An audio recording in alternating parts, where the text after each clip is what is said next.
7 দিনের চ্যালেঞ্জের প্রথম দিনে আপনাদেরকে স্বাগতম। আমি একটি 7 দিনের চ্যালেঞ্জ সম্পূর্ণ করব 7টি আংটির মাধ্যমে। ক্লে, হ্যান্ড স্টিচ, অক্সিডাইজ সম্পূর্ণ প্রকার আংটি কিন্তু আমি এখানে বানিয়ে দেখাবো। আজ প্রথম দিন আমি একটি সূর্যমুখীর ওপরে আংটি বানিয়ে দেখাচ্ছি। সাদা কাপড়ের ওপরে হলুদ এবং কালো কালার দিয়ে আমি একটি সূর্যমুখী ফুল তৈরি করছি। এই ডিজাইনটি যদিও বা আমার চ্যানেলে আগে অনেকবার দেখেছেন, কিন্তু এরকমভাবে সম্পূর্ণ করে আমি কোনোদিনই দেখিয়ে উঠতে পারিনি। তাই আজকে আমি আবার এই ডিজাইনটি নিয়ে চলে আসলাম।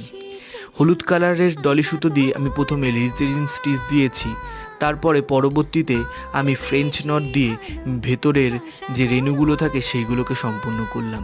জুটের দড়ি দিয়ে আংটিটিকে বর্ডার করার পরে একটি অক্সিডাইজের ঘুঙুর লাগিয়ে এবং আংটির বেস লাগিয়ে আংটিটি বানানো সম্পূর্ণ করলাম।